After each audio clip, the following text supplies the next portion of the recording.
Shalom adik-adik. Shalom. Kakak seneng deh bisa kembali menyampaikan firman Tuhan kepada adik-adik semua dari kelas balita sampai kelas kecil. Nah adik-adik, sekarang kita mau mendengarkan firman Tuhan. Jadi adik-adik semua duduk yang manis dan buat diri nyaman.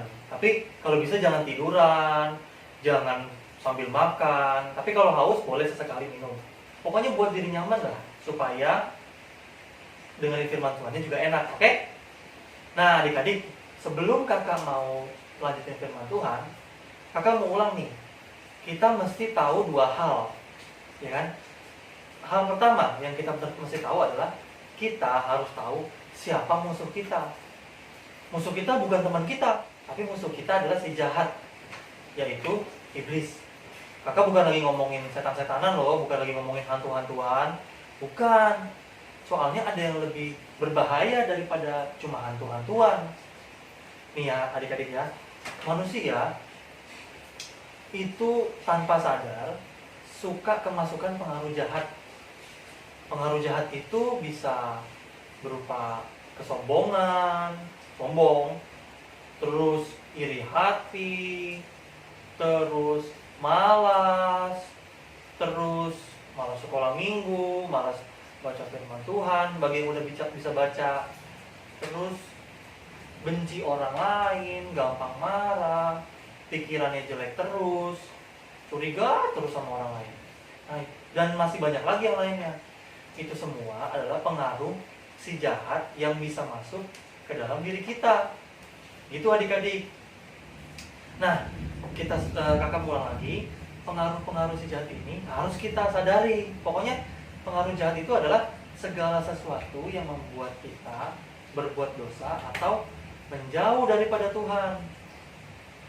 Malas sekolah minggu kan menjauh daripada Tuhan. Itu berarti pengaruh si jahat. Kalau nyontek bagi yang udah sekolah, apalagi sekolah online, itu kan perbuatan yang melanggar hukum. Itu juga jahat. Nah, itu pengaruh si jahat. Oke? Nah, itu hal pertama, kita harus sadar sama musuh kita.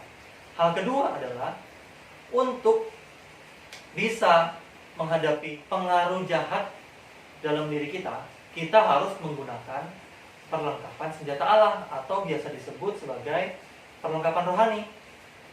Nah, soal perlengkapan senjata Allah atau perlengkapan rohani, Paulus udah kasih tahu kita nih tentang perlengkapan rohani apa aja yang harus kita kenakan. Itu terdapat dalam Efesus 6 ayat 14-17. Bagi yang udah bisa baca, yuk kita baca sama-sama. Tapi yang bagi yang belum bisa baca, dengerin kakaknya baca ya. Simak baik-baik ya. Kakak ulang. Efesus 6 ayat 14-17. Kita mulai ya. Efesus 6 ayat 14 sampai dengan 17. Jadi, berdirilah tegak, berikat pinggangkan kebenaran, dan berbaju zirahkan keadilan. Kakimu berkasutkan kerelaan untuk memberitakan Injil damai sejahtera. Dalam segala keadaan, pergunakanlah perisai iman, sebab dengan perisai itu kamu akan dapat memadamkan semua panah api dari si jahat. Dan terimalah ketopong keselamatan dan pedang roh, yaitu firman Allah. Nah, Rasul Paulus sengaja kasih gambarannya kayak alat-alat perang. Tadi apa? Pedang, perisai, terus ketopong, helm. Itu Paulus sengaja menggambarkannya kayak alat-alat perang gitu, supaya pembaca waktu itu bisa lebih gampang ngerti. Karena waktu itu, waktu surat ini ditulis, lagi masa-masanya perang antar kerajaan, termasuk di dalamnya kerajaan Roma di daerah Eropa. Jadi biar para pembaca ngerti, Paulus ngasih gambarannya kayak alat-alat perang gitu. Nah adik-adik, beberapa minggu ini kita udah belajar nih tentang perlengkapan senjata Allah. Perlengkapan yang pertama apa? Perlengkapan yang pertama adalah ikat pinggang kebenaran, ya kan? Terus yang kedua, baju zirah keadilan. Yang ketiga, kasut atau sandal kerelaan memberitakan Injil damai sejahtera. Nah, sekarang kita mau belajar yang keempat. Yang keempat adalah perisai iman. Nah, penasaran kan? Apa itu perisai iman? Makanya, yuk disimak.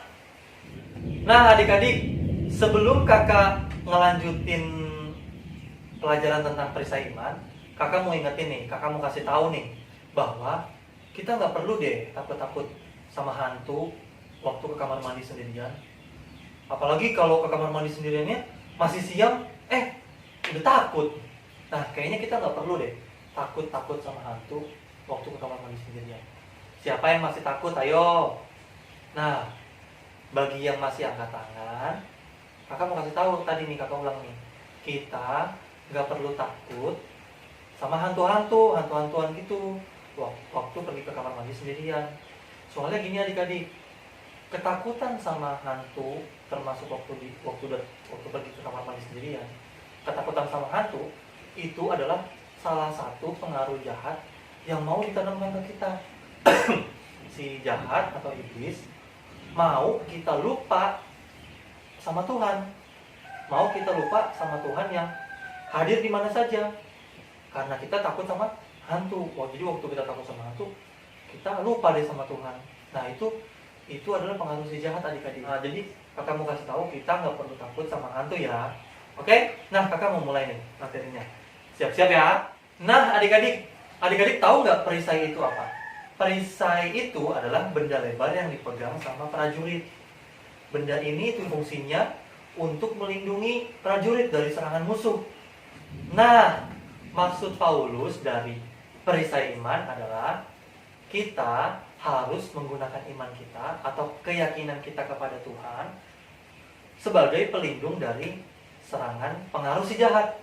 Pengaruh si jahat yang tadi kakak bilang, bisa ketakutan akan hantu, terus serakah, sombong, terus malas datang sekolah, malas ikut sekolah minggu, ibadah sekolah minggu, malas belajar firman Tuhan, terus pemarah, apalagi sampai benci orang lain, terus melawan orang tua. Nah, itu semua pengaruh si jahat. Jadi maksud Paulus dari perisai iman adalah kita harus menggunakan iman kita atau keyakinan kita kepada Tuhan sebagai pelindung dari pengaruh jahat. Gitu adik-adik, sampai sini mengerti ya? Kak, terus gimana caranya memakai perisai iman, Kak? Nah, nih kakak mau kasih tahu nih cara menggunakan perisai iman. Itu ada tertulis dalam Ibrani 11 ayat 6. Coba adik-adik semua buka Alkitabnya. Yang sudah bisa baca, ayo baca bareng-bareng. Tapi yang belum bisa baca dengerin kakaknya ya. Kakak ulang. Ibrani 11 ayat 6. Ibrani 11 ayat 6, tetapi tanpa iman tidak mungkin orang berkenan kepada Allah. Sebab barang siapa berpaling kepada Allah, ia harus percaya bahwa Allah ada dan bahwa Allah memberi upah kepada orang yang sungguh-sungguh mencari Dia. Nah, maksud dari ayat ini gini, adik-adik, kalau kita mau beriman, kalau kita mau percaya kepada Allah, kita harus yakin, kita harus sadar bahwa Allah itu ada. Allah itu maha hadir. Dia hadir di hidup kita. Kemanapun kita pergi, Dia ada, Dia hadir. Memang sih ya, Dia nggak kelihatan. Tapi hanya karena Dia nggak kelihatan, bukan berarti nggak ada dong. Jadi kakak ulang ya. Cara menggunakan perisai iman, yaitu dengan meyakini, dengan mempercayai dan menyadari bahwa Allah itu ada. Allah itu hadir. Allah itu maha hadir. Maksudnya kita ada di kamar tidur, Allah ada di sana. Kita pergi kemanapun, Allah ada di sana. Gitu adik-adik. Kalau kita sadar Allah itu ada, kita jadi berusaha belajar untuk nggak takut lagi sama hantu. Nah adik-adik, kalau kita juga yakin bahwa Allah itu ada, kita pasti juga nggak sombong, karena kita tahu bahwa Allah itu ada di mana-mana, di hidup kita, menyertai kita. Nah, tips dari kakak nih adik-adik, kalau misalnya adik-adik mau ke kamar mandi sendirian, terus gelap, yang pertama harus adik-adik lakukan adalah nyalain lampunya.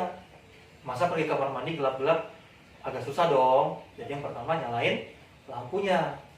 Nah, tips yang utama adalah kalau adik-adik takut, adik-adik bilang, bisa dalam hati, bisa ngomong keluar suara, Tuhan Yesus bersamaku, Tuhan Yesus besertaku. Nah, demikian firman Tuhan yang bisa kakak sampaikan.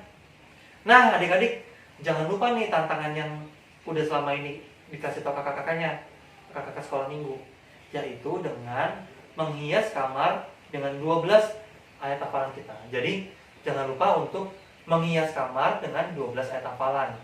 Nah, ayat hafalan minggu ini adalah Ibrani 11 ayat 1. Ibrani 11 ayat 1 bunyinya adalah iman adalah dasar dari segala sesuatu yang kita harapkan dan bukti dari segala sesuatu yang tidak kita lihat.